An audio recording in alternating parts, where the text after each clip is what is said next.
Hello everyone, welcome back to my channel study and craft with Puja. By the way, আমি পূজা, আর আজকে আমি তোমাদের সাথে ছোটদের পথের পাঁচালীর পর্ব বা পরিচ্ছেদ 23 শেয়ার করছি। এর আগে কিন্তু 22 অব্দি অলরেডি আমি শেয়ার করেছি। তোমাদের থার্ড ইউনিট টেস্টে কিন্তু 19 থেকে রয়েছে।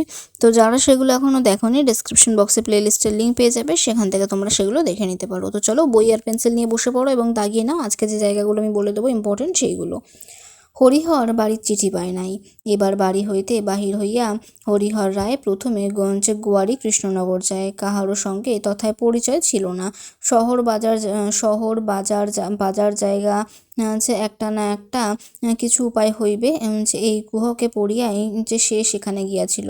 গোয়ারিতে কিছুদিন থাকিবার পর সে সন্ধান পাইল যে শহরে উকিল কি জমিদারের বাড়িতে দৈনিক বা মাসিক চুক্তি হিসাবে চণ্ডীপাঠ করার কার্য প্রায় জুটিয়া যায়। আশায় আশায় দিন 15 কাটাইয়া বাড়ি হইতে পথ খরচ বলিয়া যৎ সামান্য যাহা কিছু আনিয়াছিল ফুরাইয়া ফেলিল, অথচ কোথাও কিছু সুবিধা হইল না। তাহলে আমরা আগের পর্ব যারা ক্লাসটা দেখেছো তারা জানো যে আগের পর্বে আমরা জানতে পেরেছিলাম কিন্তু হরিহরকে ওর বাড়ি থেকে চিঠি পাঠাচ্ছিল, কিন্তু ওর কাছে সেই চিঠি পৌঁছাচ্ছিল না, বা হরিহর সেই চিঠির কোনো কিন্তু রিপ্লাই করছিল না। তো সেখানে কারণ, হয়তো সেই কারণটা আমরা এখানে জানতে পারলাম। সে কিন্তু সেখানে ছিল না, সে কিন্তু এই প্রথমে গোয়ারি তারপরে কৃষ্ণনগরে গেছিলো, সেই জন্য বাড়িতে সেটা জানতো না। তো সেটা কিন্তু এখানে তোমরা দাগিয়ে নিতে পারো যে হরিহর হচ্ছে মানে কাজের সুবিধার জন্য কোথায় গেছিল এবং সুবিধা হয়েছিল কিনা, সেটাও কিন্তু এখানে প্রশ্ন রয়েছে। আচ্ছা, সে পড়িল মহাবিপদে, অপরিচিত স্থান, কেহ একটা পয়সা দিয়ে সাহায্য করে এমন নাই। খোরে বাজারের যে হোটেলটিতে ছিল, পয়সা ফুরাইয়া গেলে সেখান হইতে বাহির হইতে হইল। একজনের নিকট শুনিল স্থানীয় হরিসভায় নবাগত অভাবগ্রস্ত ব্রাহ্মণ পথিককে বিনামূল্যে থাকিতে ও খাইতে দেওয়া হয়। অভাব জানাইয়া হরিসভার একটা কুঠুরির এক পাশে থাকিবার স্থান পাইল বটে, কিন্তু সেখানে বড় অসুবিধা। অনেকগুলো নিষ্কর্মা লোক রাত্রিতে সেখানে আড্ডা মারে, প্রায় সমস্ত রাত্রে হৈ হৈ করিয়া কাটায়। অতি কষ্টে দিন কাটাইয়া সে শহরের বড় বড় উকিল ও ধনী গৃহস্থের বাড়িতে ঘুরিতে লাগিল। সারাদিন ঘুরিয়া অনেক রাত্রিতে ফিরিয়া একদিন দেখিত তাহার স্থানটাতে তাহারাই বিছানা টানিয়া লইয়া কে একজন অজ্ঞাত কুলশীল ব্যক্তি নাক ডাকাইয়া ঘুমাইতেছে। হরিহর কয়েকদিন বাহিরের বারান্দায় শুইয়া কাটাইল। একদিন প্রাতে সেক্রেটারি বাবু নিজে বাড়িতে হরিহরকে ডাকাইয়া পাঠাইলেন ও বলিলেন তাহাদের হরিসভায় 3 দিনের বেশি থাকিবার নিয়ম নেই, সে যেন অন্যত্র ব্যবস্থা দেখিয়া লয়। সন্ধ্যার পরে জিনিসপত্র লইয়া হরিহরকে হরিসভার বাড়ি হইতে বাহির হইতে হইল। তাহলে দেখো এখান থেকে দাগিয়ে নিতে পারো এই জায়গাটা, যে সে পড়িল মহাবিপদে। এখানে সে বলতে কার কথা বলা হয়েছে এবং সে বিপদে কেন পড়েছিল। আরেকটা হচ্ছে হরিসভায় কতদিন থাকতে হয় বা কতদিন থাকতে দেয়, সেটা দাগিয়ে নিতে পারো একটা ছোট প্রশ্ন হিসেবে। তারপরে রয়েছে খোরে নদীর ধারে অল্প একটু নির্জন স্থানে পুঁটুলিটা নামাইয়া রাখিয়া নদীর জলে হাত মুখ ধুইল। সারাদিন কিছু খাওয়া হয় নাই।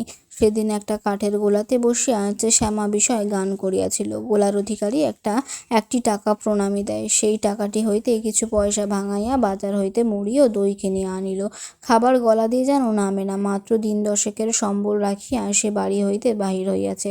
অদ্য প্রায় 2 মাসের উপর হইয়া গেল। তাহলে দেখো এখান থেকে আমরা জানতে পারছি বাড়ি থেকে কিন্তু বেরিয়েছিল প্রায় 10 দিনের কথা বলে, আর তার মধ্যে কিন্তু সে 2 মাস হয়ে গেছে বাড়িতে পৌঁছায়নি, মানে বাড়িতে আর ফেরেনি, এবং 2 মাস হয়ে গেছে সে রাস্তায় ঘুরছে কাজের খোঁজে।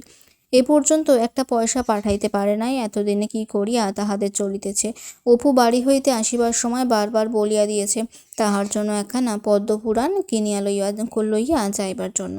ছেলে বই পড়িতে বড় ভালোবাসে। মাঝে মাঝে সে বাপের বাক্স দপ্তর হইতে লুকাইয়া বই বাহির কইরা লইয়া পড়ে। তাহা হরিহর বুঝিতে পারে। বাক্সের ভিতর আনাড়ি হাতের হেলা গোছা করা থাকে, যে কোন বই বাবা বাক্সের কোথায় রাখে ছেলে তাহা জানে না। উল্টাপাল্টা করিয়া সাজাইয়া চুরি ঢাকি বা রক্ষম চেষ্টা করে। হরিহর বাড়ি ফিরিয়া বাক্স খুলিলেই বুঝিতে পারে ছেলের কীর্তি।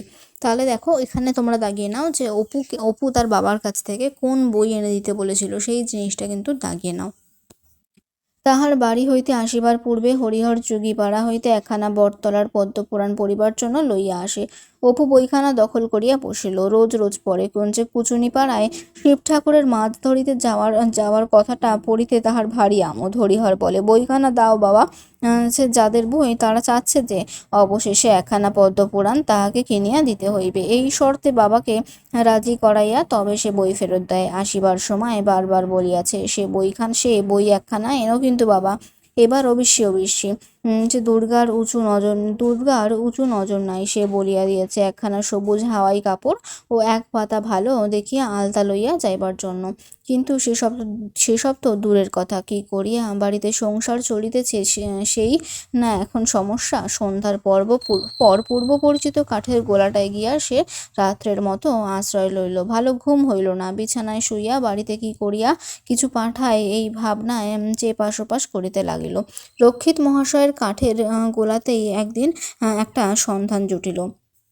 কৃষ্ণনগরের কাছে একটা গ্রামে একজন বর্ধিষ্ণু মহাজন গৃহদেবতার পূজা পাঠ করিবার জন্য একজন ব্রাহ্মণ খুঁজিতেছে, যে বরাবরের টিকিয়া থাকিবে। রক্ষিত মহাশয়ের যোগাযোগে অবিলম্বে হরিহর সেখানে গেল। বাড়ির কর্তাও তাহাকে পছন্দ করিলেন, থাকিবার ঘর দিলেন। আদর আপ্যায়নের কোনো ত্রুটি হইল না। কয়েকদিন কাজ করিবার পরেই যে পূজা আসিয়া পড়িল। বাড়ি যাইবার সময় বাড়ির কর্তা 10 টাকা প্রণামী ও যাতায়াতের গাড়ি ভাড়া দিলেন। গোয়ারিতে রক্ষিত মহাশয়ের নিকট বিদায় লইয়া আসিলে যে সেখান হইতেও 5টি টাকা প্রণামী পাওয়া গেল। তাহলে এখান থেকে আমরা জানলাম যে হরিহর কোথায় কাজ পেয়েছিল, সেটা কিন্তু দাগিয়ে নাও। তারপরে যে রক্ষিত মহাশয়ের থেকে কত টাকা প্রণামী পেয়েছিল সেটাও কিন্তু দাগিয়ে নাও। এবং রক্ষিত মহাশয় কোথায় থাকতেন? গোয়ারিতে থাকতেন। এই জায়গাটা কিন্তু এখান থেকে রয়েছে ইম্পর্টেন্ট। আকাশে বাতাসে গরম রৌদ্রের গন্ধ, নীল নির্মেঘ আকাশের দিকে চাহিলে মনে হঠাৎ উল্লাস আসে। বর্ষা শেষে সরস সবুজ লতাপাতায় পথিকের চরণভঙ্গিতে কেমন একটা আনন্দ মাখানো। রেলপথের দুপাশে কাশফুলের ঝাড় গাড়ির বেগে লুটাইয়া পড়িতেছে। চলিতে চলিতে কেবলই বাড়ির কথা মনে হয়। রানাঘাটের বাজারে সে স্ত্রী ও পুত্রকন্যার জন্য কাপড় কিনিল। দুর্গা লাল পাড় কাপড় পরিতে ভালোবাসে। তাহার জন্য বাছিয়া একখানা ভালো কাপড় ভালো দেখিয়া আলতা কয়েক পাতা অপুর পদ্মপুরাণ অনেক সন্ধান করিয়াও মিলিল না। অবশেষে একখানা সচিত্র চণ্ডী মাহাত্ম্য বা কালকেতুর উপাখ্যান 6 আনা মূল্যে কিনিয়া লইল। গৃহস্থালীর টুকটাক দু একটা জিনিস সর্বজয়া বলিয়া দিয়েছিল, একটা কাঠের চাকি বেরোনের কথা, তাহাও কিনিল। তাহলে এখানে হরিহর বাড়ি ফেরার সময় বাড়ির সকলের জন্য বা বাড়ির জন্য কি কি কিনেছিল সেটাও কিন্তু একটা 2 মার্কসের প্রশ্ন হতে পারে। তারপরে দুর্গা কেমন কাপড় পরতে ভালোবাসে, তার ছেলের জন্য পদ্মপুরাণ না পাওয়ায় সে কত টাকা দিয়ে কি বই কিনেছিল সেগুলোও কিন্তু এখানে দাগাতে পারো। যে দেশের স্টেশনে নামিয়া হাঁটিতে হাঁটিতে বৈকালের দিকে সে গ্রামে আসিয়া পৌঁছিল। পথে বড় একটা কারোর সাথে দেখা হইল, কাহারও সহিত দেখা হইল না। দেখা হইলেও সে হন করিয়া উদ্বিগ্ন চিত্তে কাহারও দিকে লক্ষ্য না করিয়া বাড়ির দিকে চলিল।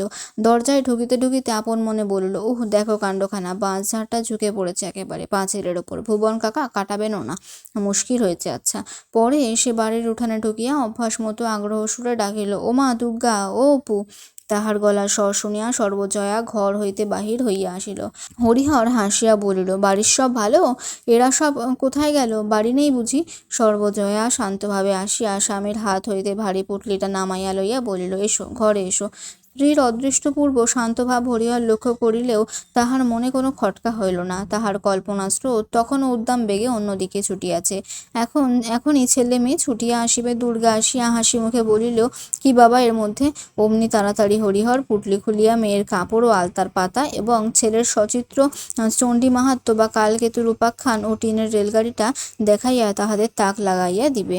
সে ঘরে ঢুকিতে ঢুকিতে বলিল, বেশ কাঁঠালের চাকি বেরোনে এনেছি এবার। পরে কিছু নিরাশা মিশ্রিত সতৃষ্ণ নয়নে চারিদিকে চাহিয়া বলিল, কই অপু, দুর্গা, এরা বুদ্ধি সব বেরিয়েছে? সর্বজয়া আর কোনো মতেই চাপিতে পারিল না।